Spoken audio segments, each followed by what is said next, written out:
आज मोहित और नेहा के शादी की सालगिरह थी और दोनों बहुत खुश थे।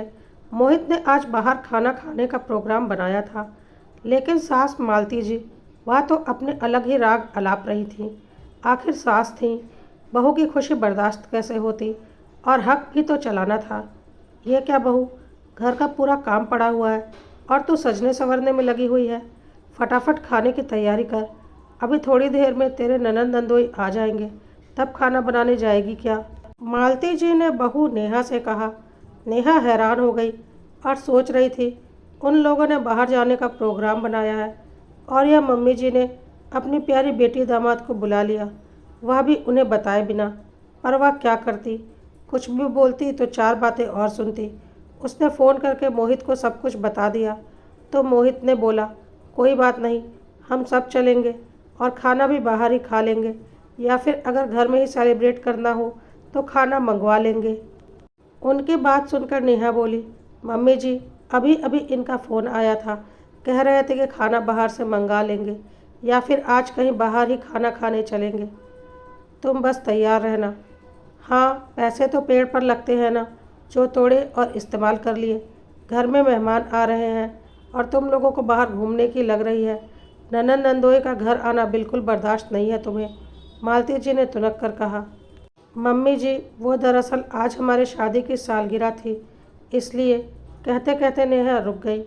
हाँ, पता है मुझे कि आज तुम्हारी शादी की सालगिरह है, इसीलिए तो बुलाया है तुम्हारे ननंद नंदोई को।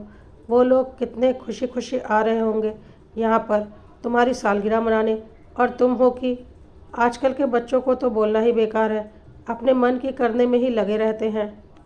एक हम थे जो सालगिरह हो या कोई खुशी की बात हमेशा परिवार के साथ रहते थे।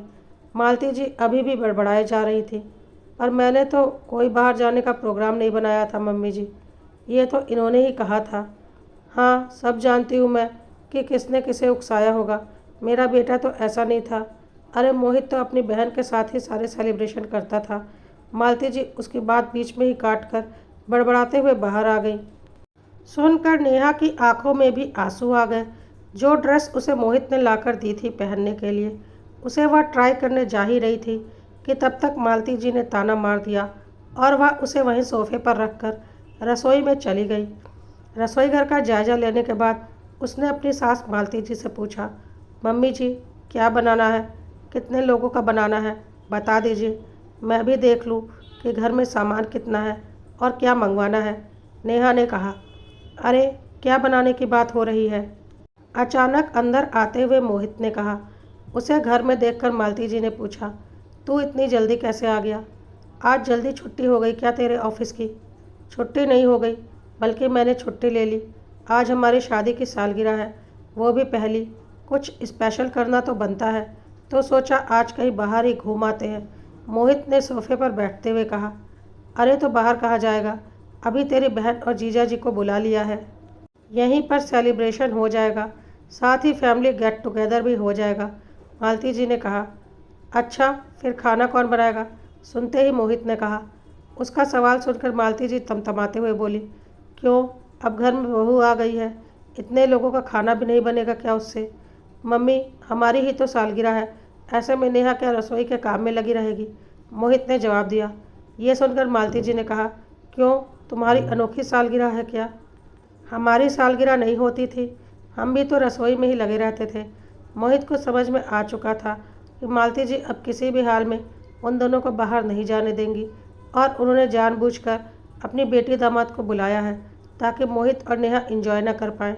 आखिर 1 साल से अपनी माँ की हरकतें देख ही रहा था, हर वक्त नेहा को जलील करना, अपनी बेटी की तारीफ़ करना, दामाद की तारीफ़ करना, मोहित को जलील करना, हर पल यह एहसास दिलाना कि वह अच्छे बेटे बहू नहीं है और न ही अच्छे भाई भाभी, वह अपने कोई फ़र्ज नहीं निभाते।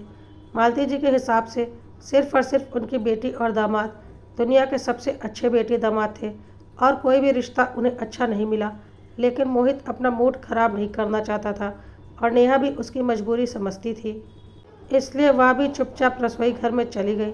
पर आज उसने तय कर लिया था कि अब जल्दी ही उसे अपनी ज़ुबान खोलनी पड़ेगी, वरना उसकी हर खुशी को इसी तरह से उसकी सास मालती देवी बर्बाद करती रहेंगी, अपनी बेटी के साथ मिलकर।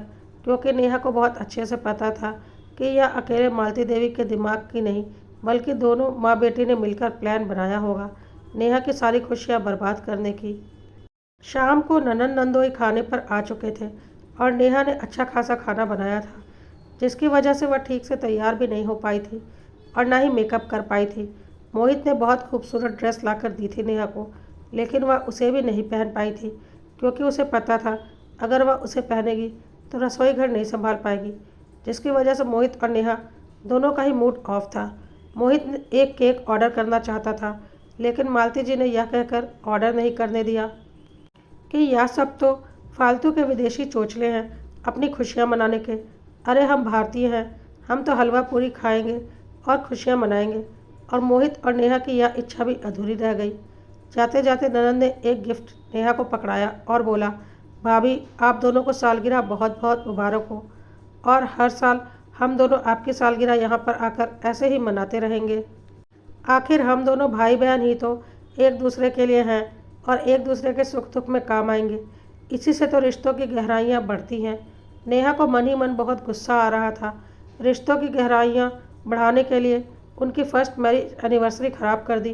कितना प्लान किया था उन लोगों ने, मूवी जाएंगे, फिर होटल में खाना खाएंगे, कुछ वक्त आराम से साथ बिताएंगे। सब कुछ बर्बाद करके रख दिया इन दोनों माँ बेटी ने। ऊपर से दुनिया भर के ताने मारे, वह अलग। खैर वह लोग जा चुके थे और मालती जी अपनी बेटी दामाद के गुणगान कर रही थी। देखो छोटी सी सेलिब्रेशन थी, घर का ही साधारण खाना पीना था, कोई खास खर्चा नहीं किया तुम दोनों ने, फिर भी अच्छा खासा गिफ्ट देकर गई है। नेहा सोच रही थी। हाँ छोटी सी पार्टी थी जिसके लिए मैं 3 घंटे रसोई में लगी थी। मेरी एनिवर्सरी थी और मैं ही अच्छे से मेकअप भी नहीं कर पाई और बेटी पार्लर से तैयार होकर आई थी जैसे उसकी ही एनिवर्सरी हो। अपनी मर्जी से एक केक भी नहीं काट पाए। नेहा को बहुत अच्छे से पता था कि ननद ने क्या गिफ्ट दिया होगा और उसने गिफ्ट का पैकेट खोला। गिफ्ट में एक कप प्लेट का सेट था जो कि नेहा को बहुत अच्छे से पता था कि इसे खरीदा नहीं गया है। नंदोई जी मेडिकल रिप्रेजेंटेटिव हैं और उन्हें इस तरह के गिफ्ट आते रहते हैं जिसमें कि दवाइयों की कंपनी के नाम भी लिखे होते हैं। और सच में ट्रे और कप में बड़े बड़े अक्षरों में दवाई की कंपनी का नाम लिखा हुआ था। नेहा को मन ही मन बहुत गुस्सा आ रहा था और उसने मालती जी को गिफ्ट देते हुए बोला, मम्मी जी यह बहुत एक्सपेंसिव गिफ्ट है तो घर में इसे निकाल कर ख़राब क्यों करना, इसे संभाल कर रखिए। अभी इनके मामा जी के पोते का बर्थडे आने वाला है, वहाँ पर गिफ्ट कर देंगे। सुनकर सासू माँ तिलमिला गई। अच्छा इतने प्यार से तेरी ननद तेरे लिए यह गिफ्ट लेकर आई है और तू इसे कहीं और गिफ्ट करना चाहती है। नेहा ने बोला, मम्मी जी आपने ही तो बोला है कि पैसों की कीमत समझो। गिफ्ट खरीदने से अच्छा है कि अगर अच्छा खासा महंगा गिफ्ट घर में है तो उसे ही दे दें। कौन सा आपने इसे इस्तेमाल किया है, ऊपर से इतना एक्सपेंसिव गिफ्ट है। वैसे भी आप बोल रही थी मामा जी के पोते के बर्थडे में तो बहुत ही महंगा गिफ्ट देना पड़ेगा। आपके इकलौते भाई का पोता है और वह लोग बहुत अमीर हैं, तो इससे अधिक महंगा गिफ्ट खरीदने की मेरी तो औकात नहीं। सुनकर मालती देवी भड़क गई और बोली, हाँ हाँ मेरे भाई के पोते के लिए यही 2 कौड़ी की फ्री वाली कप प्लेट बची है ना, जिस पर कि दवाई की कंपनी का नाम भी लिखा हुआ है। ऊपर से मेरा भाई इतना अमीर है तो क्या मैं उसे यह सस्ती सी कप प्लेट दूंगी, मेरी कोई इज्जत भी नहीं है क्या। नेहा ने बोला, अच्छा मम्मी जी इस कप प्लेट को देने से आपकी इज्जत कम हो जाएगी क्योंकि इस पर दवाई की कंपनी का नाम लिखा हुआ है और यह सड़ी हुई है और सस्ती है। पर अभी अभी तो आपके हिसाब से यह काफ़ी एक्सपेंसिव कप प्लेट थी, मतलब यह कप प्लेट आपकी बेटी आपके बेटे बहू को दे तो यह एक्सपेंसिव है, लेकिन आपके मायके वालों के लिए सस्ती।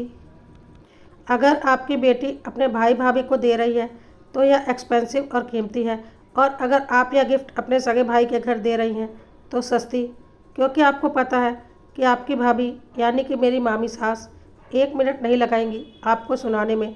लेकिन मैं वैसी नहीं हूँ ना, और ना ही मोहित वैसे हैं, इसलिए तो मुझे और मोहित को आप लोगों ने सस्ता पा लिया है।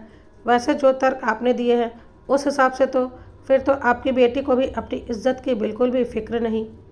कहकर नेहा अपने कमरे में चली गई और मालती जी ज़ोर ज़ोर से बड़बड़ाने लगी और मोहित से बोलने लगी, तूने ही इसका मन बढ़ा कर रखा है, देख आज तेरे माँ के साथ कैसे ज़ुबान चला रही है।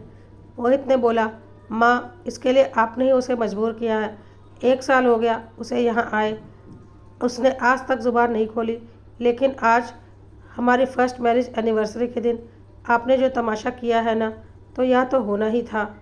15 दिन पहले से वह कितनी एक्साइटेड थी, यह करूँगी, वह करूँगी, और आपने सब कुछ बर्बाद कर दिया, तो अगला तो रिएक्ट करेगा ही ना। और आप भूल गई, आपकी प्यारी बेटी और दामाद जिसने इस सब में आपका पूरा साथ दिया, उन्होंने अपनी पहली एनिवर्सरी किस तरह से मनाई थी, और आपने अपनी तरफ से कितना बड़ा केक दोनों के लिए रात में 12 बजे डिलीवर करवाया था। उस वक्त यह विदेशी कल्चर नहीं था, लेकिन आज बेटे बहू के लिए यह एक विदेशी कल्चर हो गया। आपकी प्यारी बेटी तो आपको अपने साथ लेकर जाना चाहती थी एनिवर्सरी के दिन, लेकिन आपने बोला था यह तुम दोनों का खास पल है और तुम दोनों इसे अकेले सेलिब्रेट करो बिना किसी दखलंदाजी के, क्योंकि यह पल दोबारा नहीं आएंगे। उसे जी भर के जियो और इन्जॉय करो। यही तो उम्र है इन्जॉय करने की। बेटी दामाद की उम्र थी इन्जॉय करने की, क्योंकि वह पल दोबारा नहीं आते। उनकी शादी की पहली सालगिरह थी, तो क्या बेटे बहू की शादी की पहली सालगिरह नहीं थी? क्या बेटे बहू की उम्र नहीं थी एंजॉय करने की? माँ, आज आपने अपनी बहू के साथ साथ अपने बेटे को भी मजबूर कर दिया आपको आईना दिखाने के लिए, और आज मैं खुले शब्दों में आपसे बोल रहा हूँ, बदल लीजिए खुद को, वरना हम दोनों बदल जाएंगे और उसके लिए जिम्मेदार आप होंगी। और साथ ही साथ अपनी बेटी दामाद को भी बता दीजिए कि अपने स्वभाव को बदल ले और मेरे घर में आग लगाना बंद करें, वरना जो डायलॉग वह मारती रहती है ना कि हम दोनों भाई बहन ही तो एक दूसरे के साथ खड़े रहेंगे, वह मात्र एक डायलॉग ही रह जाएगा, क्योंकि जब दिलों में दरार आ जाएगी तो रिश्ते निभाने बेईमानी हो जाएंगे। मालती जी को उम्मीद नहीं थी मोहित और नेहा से ऐसे जवाब की, क्योंकि आज तक उन्होंने मुंह नहीं खोला था, लेकिन आज शायद उन्हें भी समझ में आ गया था कि मुंह नहीं खोलने का नतीजा यह हुआ है कि अपने ही घर में अपनी एक खुशी अपने हिसाब से पूरी नहीं कर पाए। उनकी प्राइवेट लाइफ के फैसले उनकी माँ और बहन लेते हैं, जो हक कभी उन्होंने दिया ही नहीं, उन्होंने खुद ही वह हक ले लिया था। पर अब ऐसा कुछ नहीं होगा, क्योंकि अब उन्होंने ज़ुबान खोल दी थी। मोहित जाते जाते मालती जी से यह बोलते हुए चला गया, मम्मी, आज आपने मेरा वह पल जो मेरी ज़िंदगी में दोबारा कभी नहीं आएगा पूरी तरह से ख़राब कर दिया, और यह बात मैं ज़िंदगी भर याद रखूँगा कि आपने अपने बेटे के साथ क्या किया, वह भी अपनी बेटी के साथ मिलकर। और हमारे आगे के सारे रिश्ते और फ़र्ज निभाते वक्त मुझे और नेहा को यह पल ज़रूर याद आएगा। मालती देवी चुप थी, क्योंकि वह समझ चुकी थी कि अपनी अकड़ और गुमान में अपने बेटे बहू को दबा कर रखने के जुनून में आज वह अपनी बेटी के साथ मिलकर बहुत बड़ी गलती कर चुकी हैं, जिसे सुधारा नहीं जा सकता। और सच में यह पल बेटे बहू की ज़िंदगी में दोबारा नहीं आएगा, क्योंकि आज उन्हें अपना वक्त भी याद आ रहा था कि उन्होंने अपनी फर्स्ट मैरिज एनिवर्सरी में कितना एंजॉय किया था। अपने पति को एक हफ्ते पहले ही बोल दिया था कि वह उनके साथ अपनी एनिवर्सरी वाले दिन बिल्कुल अकेले मनाना चाहती है, उन्हें किसी की दखलंदाजी नहीं चाहिए। और आज बेटे बहू की सारी खुशियाँ उन्होंने बर्बाद कर दी। तभी उनकी नज़र नेहा की उस ड्रेस पर गई जो मोहित बहुत प्यार से उसके लिए लेकर आया था, और नेहा ने उसे साइड में सोफे पर ही रख दिया था, शायद ठीक से खोल कर देख भी नहीं पाई थी, और ऐसे ही सोफे पर रखकर किचन में लग गई थी। मालती देवी को अपनी गलती का एहसास हो चुका था, पर सिवाय पछताने के वह कुछ भी नहीं कर पा रही थी।